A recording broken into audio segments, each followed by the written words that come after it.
My name is Pete O'Neill, or more correctly, my name is Felix L. O'Neill Jr. That's caused me problems in the past. My nickname is Pete. I was born in Kansas City, Missouri, July the 27th, 1940, and as of about 2 or 3 weeks ago, that makes me 76 years old. An amazing block of time. I really didn't think I would live that long. I have been in exile in Africa consistently for 46 years. The first 2 years I spent with the international section of the Black Panther Party in Algiers, Algeria, and 44 years with my lovely wife, Charlotte, and our extended family here in Imbaseni village near Arusha, Tanzania. We have an organization. Our organization is called the United African Alliance Community Center. Short, the acronym would be UAACC.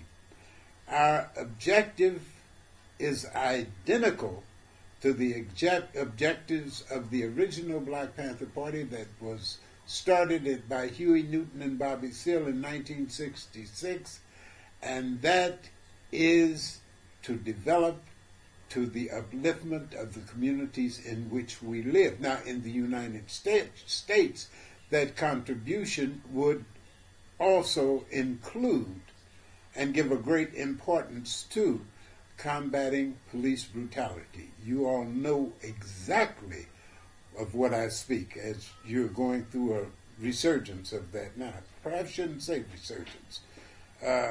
It's increasing, I think, these days. We've lived here, we've worked here, we've created our organization, and it works very well for us. I have never been happier in my life. Tanzanians are a gentle, kind, respectful people. Of course, you cannot make a blanket statement like that and presuppose that it includes everyone. Tanzania is not utopia. Utopia, in fact, does, as we all know, does not really exist. But Tanzania is a wonderful place to live with certain conditions.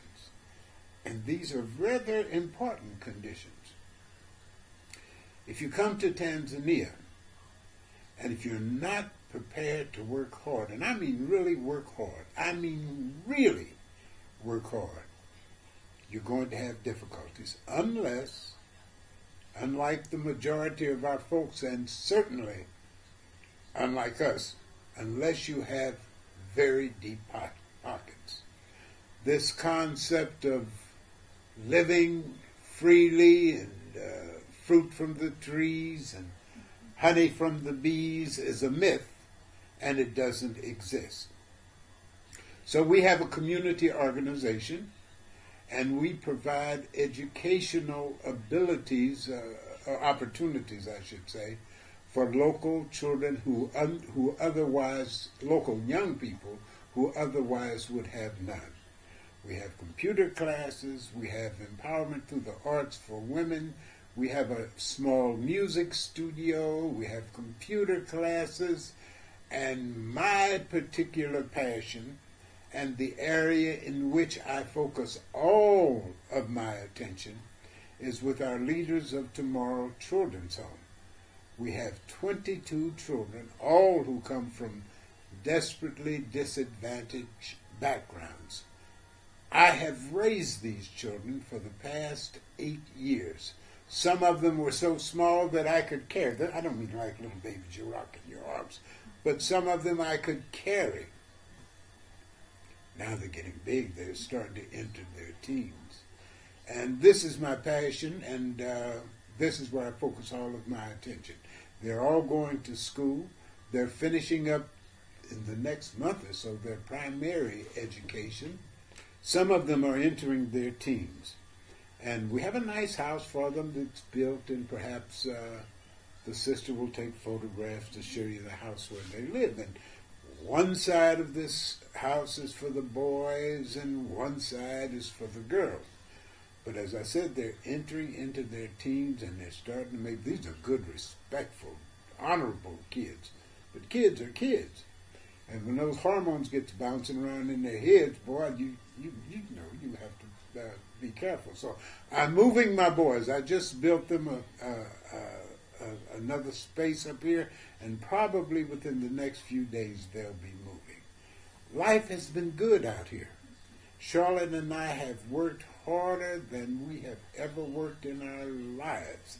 We have been blessed to create relationships in this village where we are not only respected, but dare I say, loved, because we give love and respect in return. We didn't come to Africa with a holier-than-thou position, or I'll teach you poor Africans, and that's nonsensical thinking. We came here to learn. We came here to join hands with our neighbors and the people in our community, and together create something really unique, and I think we have done so.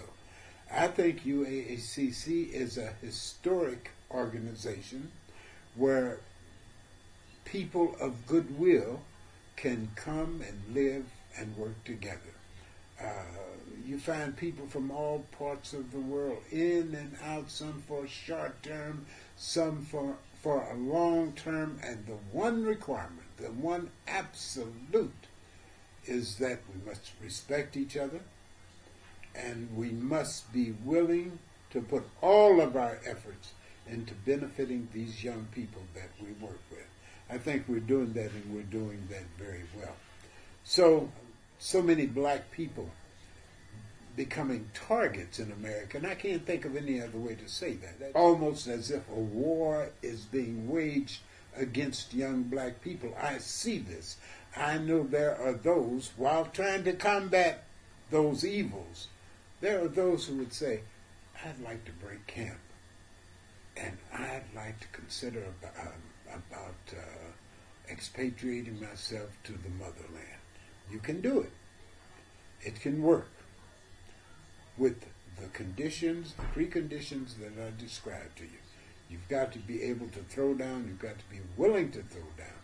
So, having said all of that, Karibuni Sana, if you folks stay strong over there. I'm saying this, and I'm trying not to sound emotional, because I mean this when it breaks my heart. It does. To see that the things we fought so hard against not only still exist, but are increasing. Stay strong, organize yourselves, and just fight. Who was it? I don't know if it was Bunchy Carter who said, do something.